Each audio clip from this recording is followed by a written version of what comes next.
रात के 2 बजे हैं, तुम अकेले हो और एक सवाल है जो नींद नहीं आने दे रहा। क्या मैं सही रास्ते पर हूं? तुमने वो नौकरी छोड़ी जो पसंद थी, पैसों के लिए। तुमने वो रिश्ता तोड़ा जो सच्चा था, कंफर्ट के लिए।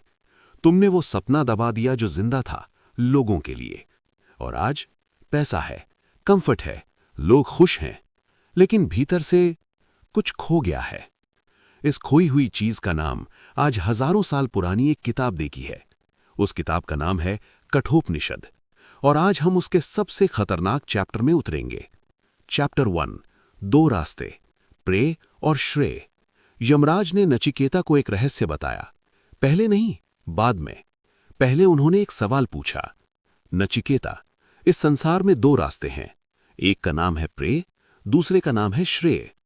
प्रेय जो अच्छा लगे, जो सुखद हो, जो प्लेजेंट हो। श्रेय जो शुभ हो, जो सही हो, जो तुम्हें बड़ा बनाए। अब सुनो ध्यान से। यमराज ने जो कहा वो तुम्हारी पूरी जिंदगी की समझ को उलट देगा। जो चीजें सुख से शुरू होती हैं वे दुख पर समाप्त होती हैं, और जो चीजें दुख से शुरू होती हैं वे सुख पर समाप्त हो सकती हैं। रुको, ये फिलॉसफी नहीं है, ये तुम्हारी जिंदगी है।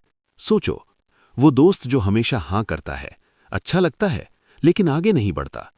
वो रिलेशनशिप जो बहुत आसान थी, शुरू में परफेक्ट लगी, बाद में हॉलो निकली।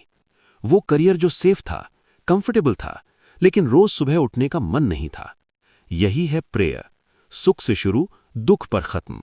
चैप्टर 2, लाख रुपए का सवाल। एक रात तुम एक सुनसान सड़क पर हो और जमीन पर पड़े हैं 1 लाख रुपए।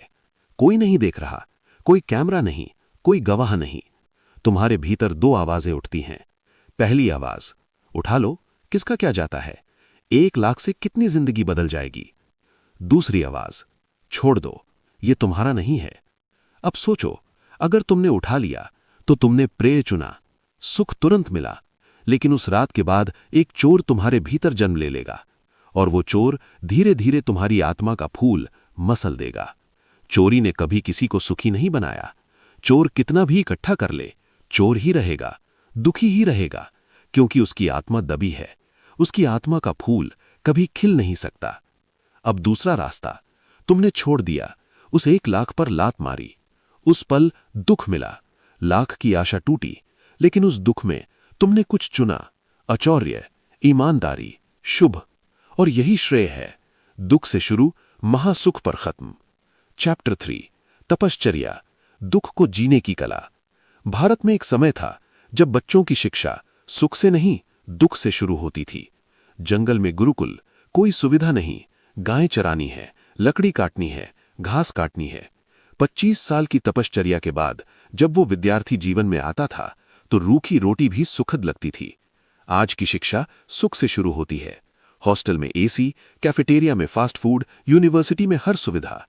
और जब वो बच्चा 10,000 रुपए की नौकरी पर लगता है तो जिंदगी एक महादुख बन जाती है, क्योंकि सुख से शुरू हुई चीज दुख पर खत्म होती है। तपश्चर्या का अर्थ ये नहीं कि खुद को कष्ट दो, कि जानबूझकर तकलीफ उठाओ।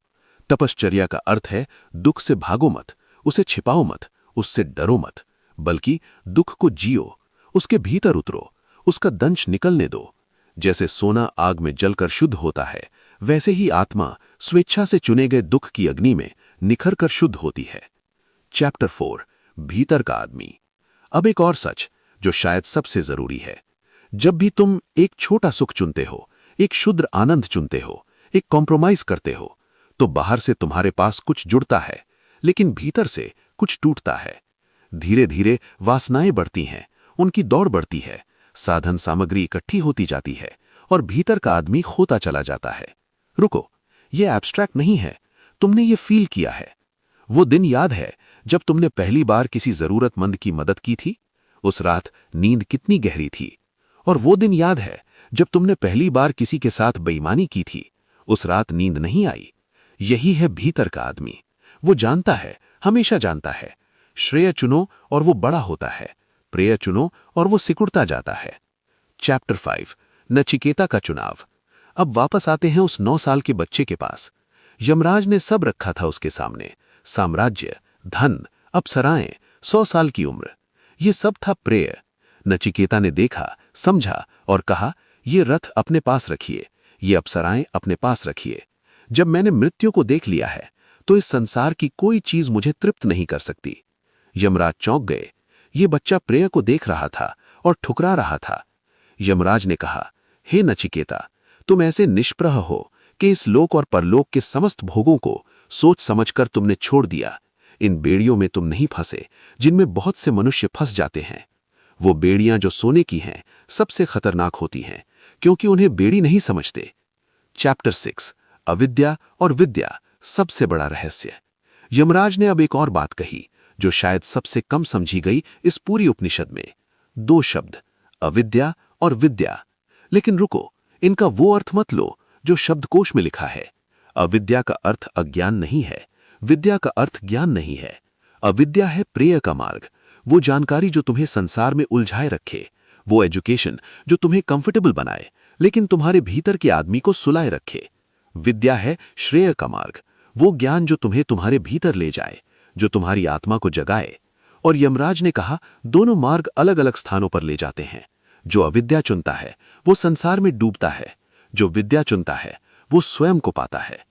आज का सवाल, अभी एक पॉज लो, अभी इसी पल अपनी जिंदगी देखो।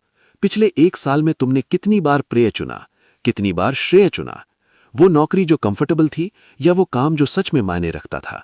वो रिलेशनशिप जो आसान थी या वो सच जो कहना जरूरी था? वो चुप्पी जो सेफ थी या वो आवाज जो उठानी चाहिए थी? नचिकेता 9 साल का था, उसके सामने पूरी दुनिया के सुख थे।